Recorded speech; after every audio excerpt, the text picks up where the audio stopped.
Profit atau laba suatu perusahaan memang hal yang penting dan kadang menjadi elemen utama bagi orang untuk melihat suatu perusahaan itu bagus atau tidak. Tapi selain laba, ada hal yang penting juga. Apa itu?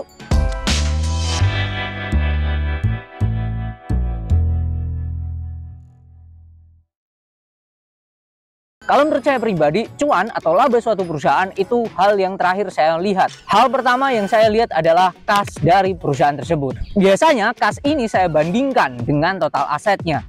Dan juga kas ini saya bandingkan dengan total hutangnya, terutama hutang berbunganya. Apakah perusahaan bisa membayar hutang berbunganya dengan kasnya saja? Di video ini saya akan membahas beberapa perusahaan yang memiliki kas yang jumbo. Kas yang jumbo indikatornya apa sih? Ada dua indikator dalam penentuan kas jumbo ini. Yang pertama, saya bandingkan kas dengan total asetnya. Yang kedua, saya bandingkan kasnya dengan total hutang berbunganya. Karena perusahaan yang bisa kita beli sahamnya itu ada banyak banget 900-an. Poin pertama, kita akan filter terlebih dahulu, langsung kelompokkan ke 125 perusahaan yang memiliki kapitalisasi pasar yang besar. Dari 125 perusahaan, muncullah perusahaan-perusahaan ini yang memiliki kas yang jumbo. Yang pertama ada PT Nusantara Sejahtera Raya Tbk atau kode saham CNMA atau lebih sering dikenal Cinema XX1. Perusahaan yang didirikan pada 7 Mei 1988 ini ditandai dengan pembukaan Studio 21. Perusahaan ini listing pada 2 Agustus 2023 dengan harga awal 270 per lembar sahamnya. Cinema XX1 ini memiliki dan mengoperasikan 225 bioskop dengan total 1.216 layar di 55 kota di seluruh Indonesia per tanggal 31 Desember 2022. Perusahaan ini berdasarkan laporan keuangan 6 bulan di 2024 mengalami kenaikan omset yang signifikan yaitu 21,78%. Dan yang luar biasanya perusahaan ini mengalami kenaikan laba capai 93,94%. Labanya naik drastis memang. Nah, CNMA ini kasnya itu senilai 31,78% kalau kita bandingkan dengan total asetnya. Dan semua kasnya ini bisa kok untuk bayar hutang berbunganya dan masih sisa 25%. Untuk kasnya sendiri totalnya itu ada di 2,2 triliun sampai laporan keuangan di 6 bulan tahun 2024 ini. Yang kedua ada PT MD Entertainment Tbk atau kode saham film. Film ini adalah salah satu perusahaan production house yang sudah tidak asing di telinga kita. Siapa yang tidak tahu dengan film-film macam Ayat-Ayat Cinta, lalu Ipar Adalah Maut, atau KKN di Desa Penari. Itu adalah film-film garapan dari MD Entertainment. Perusahaan yang mana Pak Manus Damu Punjabini sebagai pengendali akhir telah listing pada 7 Agustus 2018.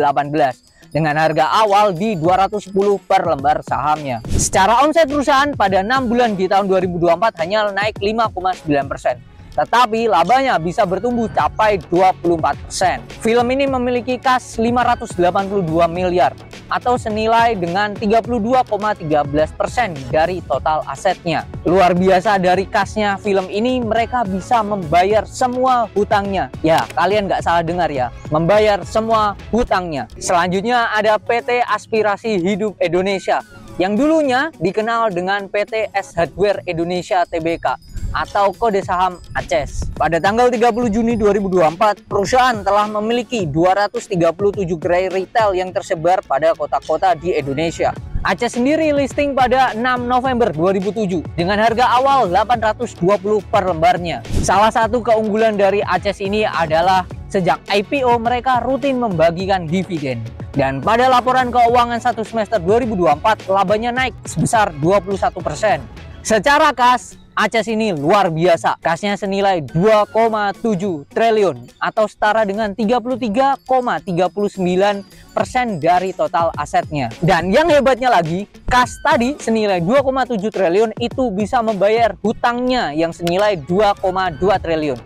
Jadi kas dari ACES ini luar biasa hebatnya. Selanjutnya ada Temposcan Pacific Tbk atau kode sahamnya TSPC. TSPC ini salah satu perusahaan di bidang farmasi dan beberapa produknya sudah familiar di telinga kalian, yaitu seperti Bodrek atau Hemaviton. Salah satu keunggulan dari TSPC ini sejak pandemi mereka rutin membagikan dividen 2 kali dalam 1 tahun. Dan pada dividen interim biasanya mereka sering membagikan dividen di bulan November atau Desember. Jadi nantinya di akhir tahun Jangan kaget kalau TSPC ini membagikan dividen.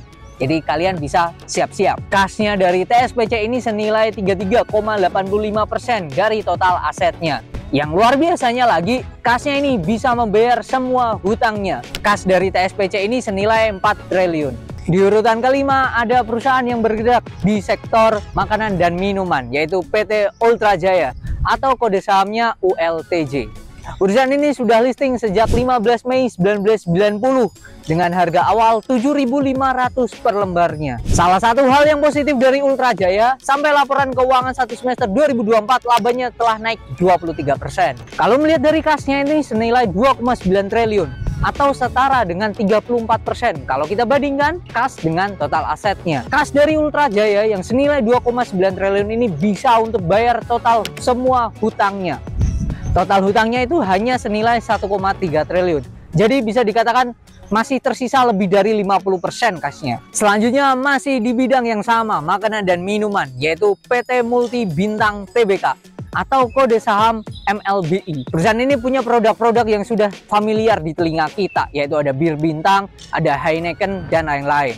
Sisi positif dari MLBI ini, dia sering bagi dividen 2 kali dalam setahun. Seringnya untuk dividen interim itu pada bulan November. Jadi November nanti kemungkinan dia akan bagi dividen juga. Kas dari MLBI ini senilai 37,56% dari total asetnya. Kalau kita lihat dari hutangnya, hutang berbunganya ini sangat kecil sekali. Bahkan beban keuangannya itu bisa dibayar dengan penghasilan keuangan perusahaan. Selanjutnya perusahaan ini punya total kas senilai 9,4 triliun. Padahal hutangnya hanya 680 miliar. Jadi hutangnya sangatlah kecil sekali. Perusahaan tersebut adalah Bukalapak atau kode sahamnya Buka.